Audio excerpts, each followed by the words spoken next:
We've all done it.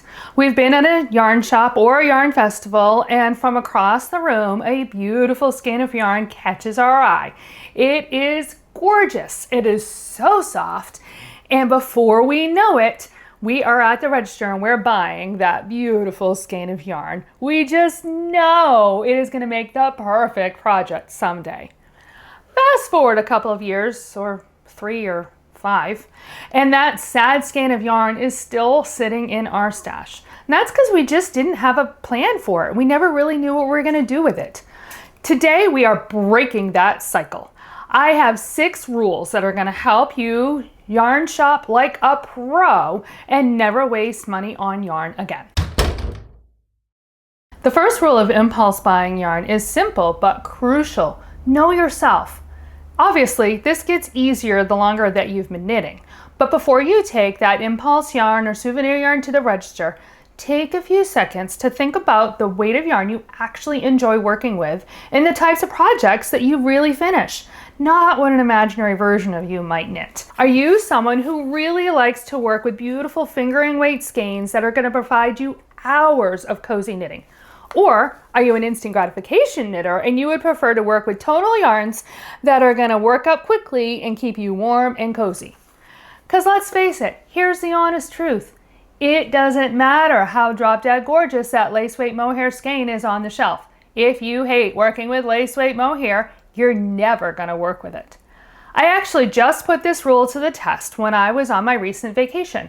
I went to a yarn shop, actually I went to a couple of yarn shops, and I had to decide what to get. I was surrounded by beautiful choices. What to do? I opted to get these skeins right here. Now, why did I choose these particular skeins and not some of the other gorgeous options that were near me? Because I know myself. I know I really don't like working with worsted weight yarn. I much prefer fingering weight yarn. And I knew I could put these 3 skeins into a beautiful project that I would actually finish. And every time I wear and use this project, whatever it will become, it is going to remind me of my vacation. Don't buy for an imaginary knitting version of yourself. Buy for the projects, weights, and textures that you already know bring you joy. So, once you know the types of yarn you actually like to work with and the projects you like to make, how do you make sure you buy the right amount without a pattern in hand? That brings us to rule number 2, avoiding the one-skein trap. The biggest trap we fall into when buying yarn without a pattern is feeling like one skein of yarn equals one project. But here's the secret. Yardage varies dramatically depending on the yarn weight. There's a big difference between a 100-gram skein of fingering weight yarn and a 100-gram skein of worsted weight yarn. If you buy a 100-gram skein of fingering weight yarn, you'll get between 400 and 460 yards of yarn. That gives you plenty for a pair of adult socks, a cozy cowl, or even a small shawlette. However, if you buy a 100-gram skein of worsted weight yarn, you're only going to have about 180 to 200 yards. That might barely get you an adult hat. And if you have a larger head or you want a nice brim, you might run out before you even get to the crown. So rule number 2 when you're standing in the yarn aisle with no pattern is never look at grams, always look at yardage. So you know what weight and style of yarn you like, but that still doesn't solve the problem of how much to buy. The first thing I want you to do is familiarize yourself with yardage requirements for the types and weights of projects you like to make. I picked up this card a long time ago at one of my local yarn shops, and it lists yardage requirements for all kinds of projects based on gauge. However, there are lots of these charts online that you can find. I particularly like this one here from Wild Woolies, and I'll be sure to link it down below. Again, the longer you knit, the better you will get at estimating. I know that with my preferred fingering weight yarn and from my size, I can knit a pair of socks or a small shawl with 1 skein, a large shawl or a short sleeve top from 2 skeins, or a typical sweater with 3 skeins of yarn.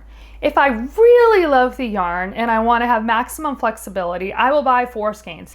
But if you've only been knitting a little while or you don't really know what your average is, here are a few simple rules.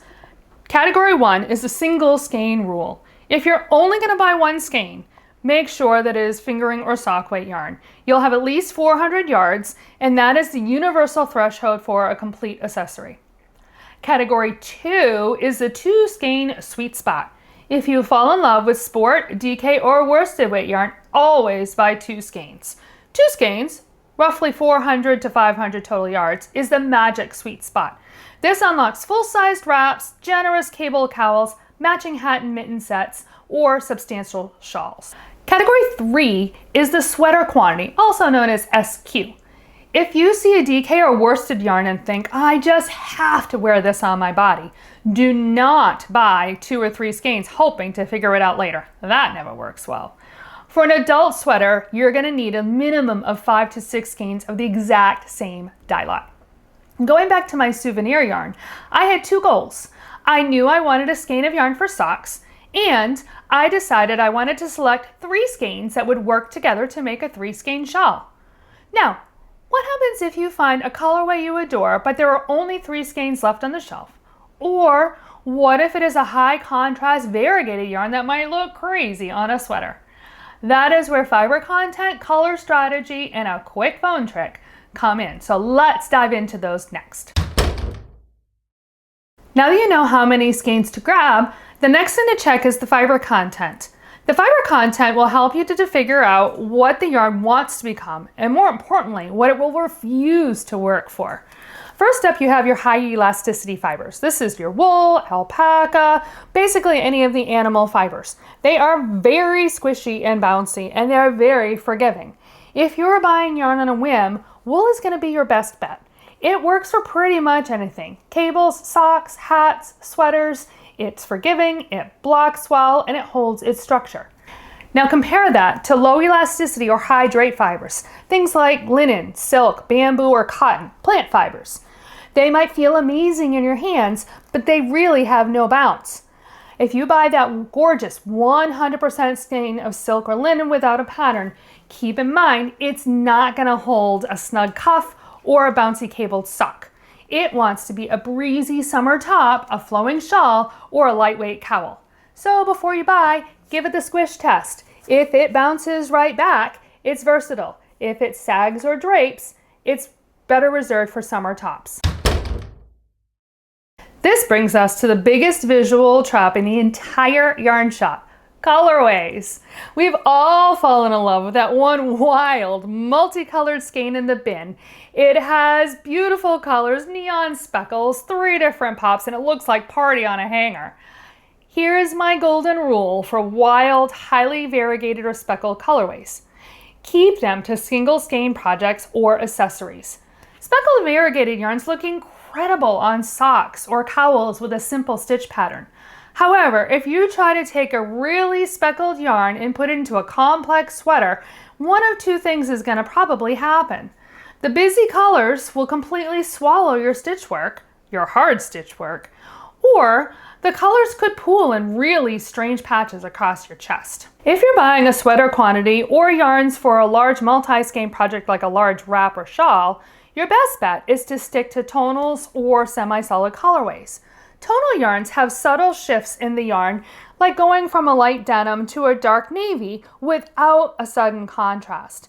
These add richness to a project without overwhelming your stitch pattern. For my 3-skein shawl, I opted for a speckled focus skein and then 2 semi-solid tonals that I know are going to work really well together. I don't have a project in mind yet, but I know that these 3 skeins are going to go together to make a beautiful shawl. So, party colorways for small accessories, tonal colorways for big garments. So you've checked your yardage, you've picked a fiber you love, you know your own habits, and you've chosen a gorgeous colorway. But you're standing in the shop aisle looking at those 2 or 3 skeins in your hands, and that little voice in the back of your head says, yeah, but what am I actually going to make with this? That's when you hit the emergency button. You don't need to mentally catalog thousands of pattern ideas. You just need to know how to use Ravelry to pull up an advanced search on your phone while you're standing there in the yarn shop. Here's what I like to search for. Open my browser and go to the Ravelry's advanced pattern search. Then I like to filter by yarn weight, matching whatever's in my hand.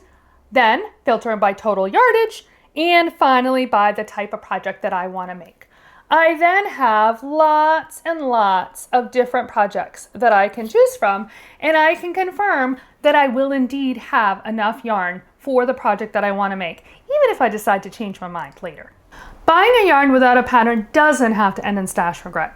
As long as you know yourself, you follow your magic yardage rules, pick a colorway strategy, and rely on your mobile search safety net, every single impulse skein you bring home will actually make it onto your needles.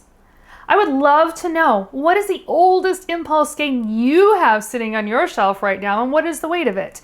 Put it down in the comments below, and maybe we can brainstorm some projects that you can make for it together. If you found this guide helpful, hit that like button, subscribe for more fiber content and project deep dives, and I will see you in the next video. Happy knitting!